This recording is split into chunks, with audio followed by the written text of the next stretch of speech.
Muy buenos días, paz y amor para cada hermano, amigo y oyente que se conecta con este espacio, un espacio que edifica. Mi nombre es Diego Martín y como cada jueves desde esta preciosa y hermosa tierra como es Irlanda tengo el privilegio y la bendición de compartir contigo un mensaje que no busca agradar el oído sino edificar el alma. En este espacio lo bueno sigue siendo bueno y lo malo no se disfraza de virtud. Este es un espacio de alerta, de reflexión, de despertar espiritual. Desde la atalaya, como vocero de parte de Dios, traigo voz de advertencia, palabra de esperanza y llamado al discernimiento en tiempo donde muchos ya llaman a lo malo bueno y a lo bueno malo. Mirad, quería empezar directamente leyendo en Hechos 3, 1, 10. ¿Os acordáis? Pedro y Juan subían juntos al templo a la hora novena, la de la oración, y era traído un hombre cojo de nacimiento a quien ponían cada día a la puerta del templo, que se llamaba la Hermosa, para que pidiese limosna de los que entraban en el templo. Este, cuando vio a Pedro y a Juan que iban a entrar en el templo, le rogaba que le diesen limosna. Pedro, con Juan fijando en él los ojos, les dijo: míranos. Entonces él les estuvo atento, esperando recibir algo de ellos. Mas Pedro dijo: no tengo plata ni oro, pero lo que tengo te doy. En el nombre de Jesucristo de Nazaret, levántate y anda. Y tomándole por la mano derecha le levantó, y al momento se le afirmaron los pies y tobillos. Y saltando se puso en pie, y anduvo, y entró con ellos en el templo, andando y saltando y alabando a Dios. Y todo el pueblo le vio andar y alabar a Dios. Y le reconocían que era él, que se sentaba a pedir limosna a la puerta del templo la Hermosa, y se llenaron de asombro y espanto por lo que había sucedido. Todos recordamos este pasaje, ¿verdad? Pero me gustaría analizar cosas muy importantes. Mirad, la primera es: ¿por qué ese hombre no pide en el templo? ¿Por qué ese hombre pide a la puerta? ¿Por qué ese hombre no entra a pedir adentro? ¿Será que no le dejan pedir limosna en las instalaciones? ¿Será que no puede entrar al templo a pedir limosna porque ahí solo se ora y se predica la palabra de Dios? Mirad, los cojos estaban excluidos de la adoración. No podían entrar al templo porque eran cojos. En Levítico capítulo 21, versículos 17 al 21, podéis leerlo. Dice: habla a Aarón y dile: ningún hombre de tu descendencia por todas tus generaciones que tenga algún defecto se acercará para ofrecer el alimento de su Dios. Porque ninguno que tenga defecto se acercará, ni ciego, ni cojo, ni el que tenga el rostro desfigurado o una extremidad deformada, ni el hombre que tenga un pie quebrado o la mano quebrada, ni un jorobado, ni un enano, ni uno que tenga defecto en un ojo, o que tenga sarna o postillas, ni nadie castrado. Ningún hombre de la descendencia del sacerdote Aarón que tenga defectos se acercará para ofrecer las ofrendas encendidas del Señor. Y esto, hermanos, no solo estaba limitado a los sacerdotes, no solo estaba limitado a los sumos sacerdotes, estaba extendido a la adoración del pueblo también. Por lo tanto, ninguna persona con defecto podía entrar al templo a orar, y adorar, perdón. Todo esto nos enseña algo. Jesús no pudo tener ningún defecto físico. El Señor Jesús no pudo tener ningún defecto físico. ¿Por qué? Porque entonces no cumpliría como sacerdote. No cumpliría como sumo sacerdote. Así que no sabemos muchas cosas del Señor Jesús. No sabemos muchas cosas de su cuerpo, del color de su pelo, la largura de su pelo, los ojos. No sabemos muchas cosas, pero algo sí sabemos. No podía tener ningún defecto físico, porque si no, no hubiera podido ejercer como sumo sacerdote. Pero además de eso es hermoso porque cuando se trataba del sacrificio, ¿cómo debía ser el cordero? Sin defecto. No podía estar ni cojo, ni con un defecto visual, ni con un defecto físico. El cordero del sacrificio tampoco podía tener defecto. Y eso nos enseña que el Señor Jesús no solamente no tenía defecto como sacerdote, sino que tampoco tenía defecto como cordero. Pero es que eso va más allá de lo físico. No tenía pecado, no tenía iniquidad. Por lo tanto, Jesús, el Señor Jesús, fue perfecto. Y mirad, y es que todo apunta a Jesús, y todo apunta al tipo de adoración que quiere Dios. Una adoración sin defecto. Nosotros tenemos que quedarnos no solo con lo que Dios dice, sino con lo que Dios quiere enseñarnos. Pero lo que sí sabemos es que ese hombre estaba a la puerta del templo y no entraba, al templo porque era cojo. No podía adorar. Así que era un hombre que desde su nacimiento nunca había podido entrar con libertad a adorar al Señor. Pero más aún, no solamente tenía la entrada excluida del templo, no solamente tenía la adoración excluida, sino que además un cojo dependía solamente de la gracia de los demás. Así que ese hombre cojo de nacimiento no podía entrar ni adorar y dependía de la gracia de los demás. Y ahora nosotros tenemos que mirarnos y empezar a mirarnos a nosotros mismos. Porque tú y yo también éramos cojos de nacimiento. Cuando mires la historia de la Biblia, tú nunca eres Pedro y Juan. Tú siempre eres el cojo, el ciego, el muerto, la prostituta, el endemoniado. Nunca mires la Biblia y veas en ti al héroe. Tienes que ver al perdido. Y ahora, tú y aquí, pues, no lo somos. Sería pésimo de mi parte que lo que ponga en vuestros corazones sea que nosotros somos como Pedro y Juan. Y que ahora tenemos que ir a la calle, levantar a cada cojo que nos encontremos y decirle, oye, mira, no tengo oro ni plata, pero en el nombre de Jesús levántate y anda. No, esa no es la meta. La meta es mirar más allá de la cojera.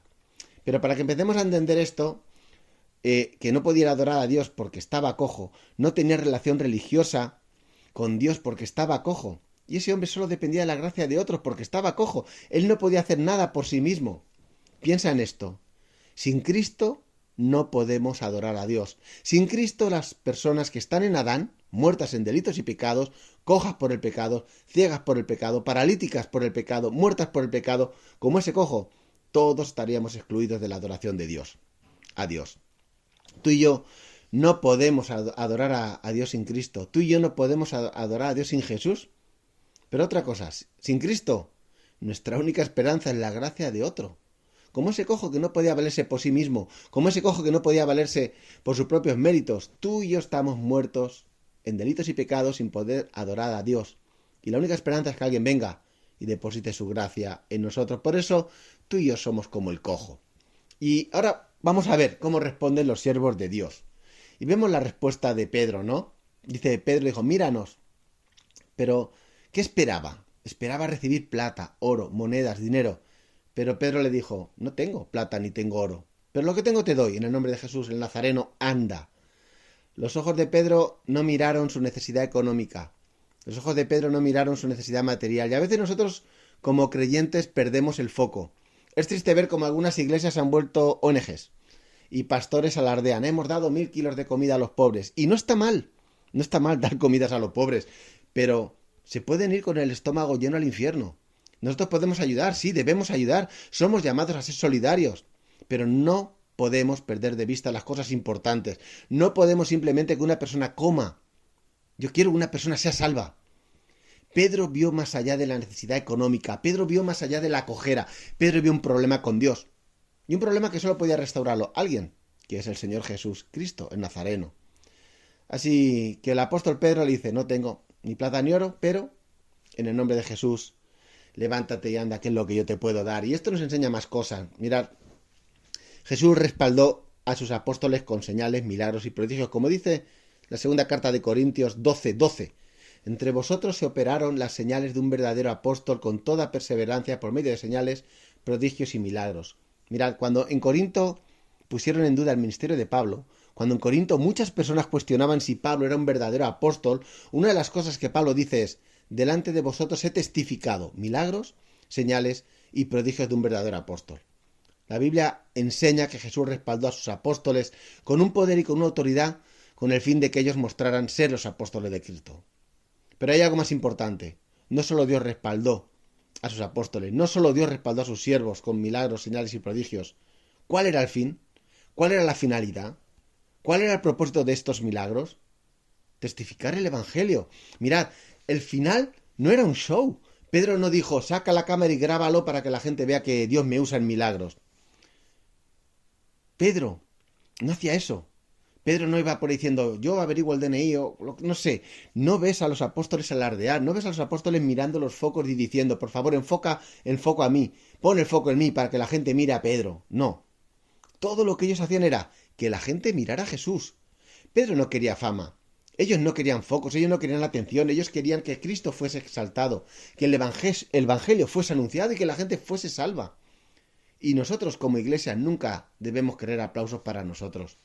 Hay jóvenes que se levantan, que el Señor los empieza a usar, cuidado. Esto no es para que seamos la alabanza de la iglesia. Jovencito, cuidado cómo Dios lo usa, cuidado. Que lo mismo pasa en el fútbol, en el cine, el actor revelación, el futbolista, el Lamine Yamal, ¿no? Cuidado, hermano, porque la gente tiene un problema en poner focos. A veces tú no quieres y la gente dice, ¿cómo Dios te va a usar? Vengo por ti, vengo por ti. Tener cuidado, porque sí que es verdad que no podemos impedir lo que pasa en el corazón de otros, pero podemos impedir lo que pasa en nuestro corazón.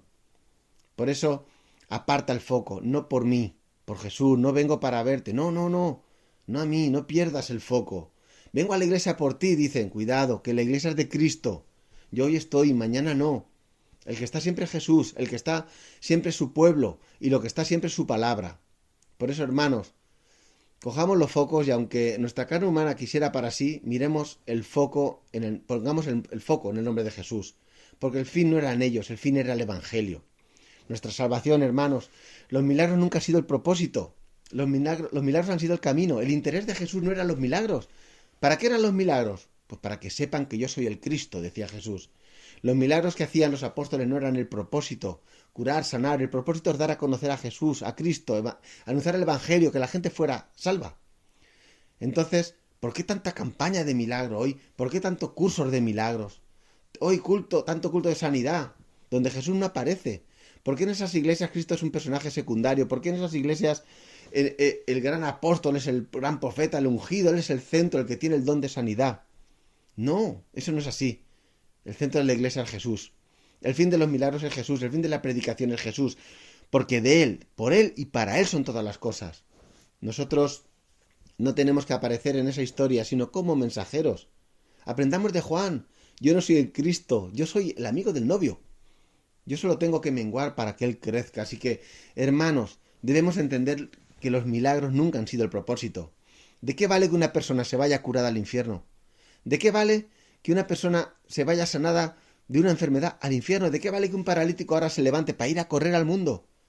¿De qué vale que un ciego ahora vea para ir a ver perversiones inmorales, para ir a codiciar mujeres, para ver pornografía? El fin no era curar. El fin era que miraran a Jesús. Primero, que todo esto no somos nosotros, no es nuestro poder, se trata de Cristo. Y esto es lo que hace Pedro. Pedro no brilla. Pedro quiere que brille Jesús. Y por eso Pedro dice, aquí lo importante no es el oro, lo importante no es la plata, ni siquiera la cojera.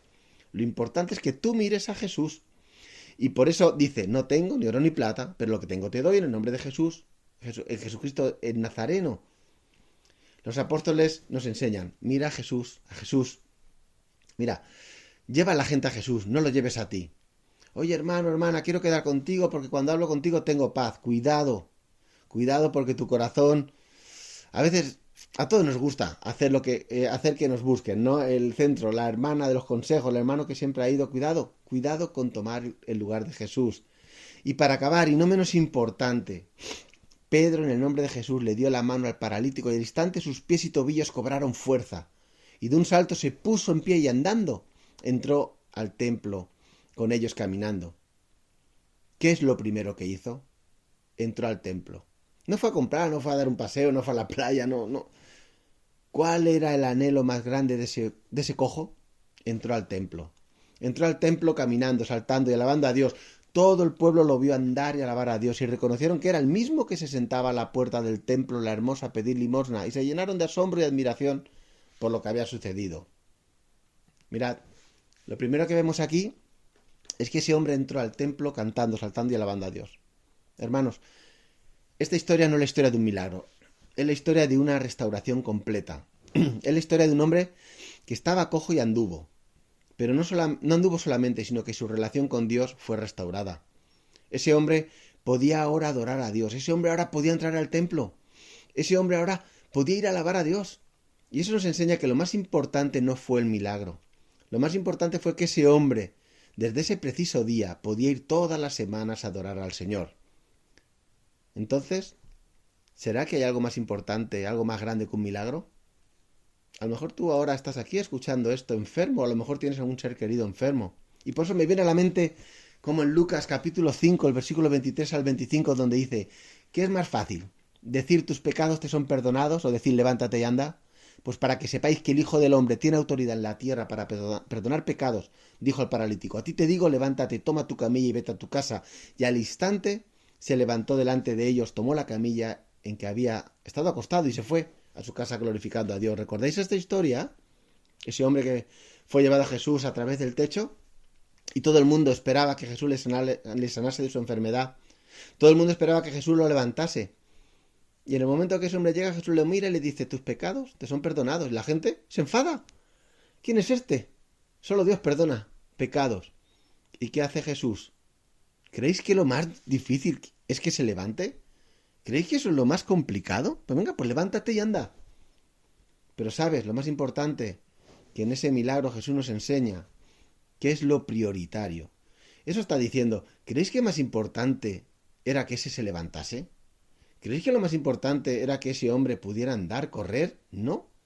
Lo más importante es que sus pecados fueron perdonados. Lo más importante es que su relación con Dios fuese restaurada. Lo más importante es que su comunión con Dios fuese arreglada. Por eso, hermano, hoy quiero que prestéis atención en esto. ¿Dónde estamos enfocando? ¿Cuál es lo prioritario? Estamos muy centrados en los milagros, muy centrados en dar de comer a la gente, estamos muy centrados en cosas que no son las importantes. ¿Dónde estamos poniendo el foco para que la gente mire? Tenemos que poner el foco en Jesús, que el que mire, el importante, donde la gente tenga que mirar es a Jesús. Que no importa recibir un milagro si te vas al infierno. No importa si eres sanado de un cáncer si te vas al infierno. Por eso, hermano, el día de hoy yo le pido al Señor que te dé la gracia y tenga misericordia de ti para que puedas poner los ojos solamente en Cristo. Que Dios te bendiga.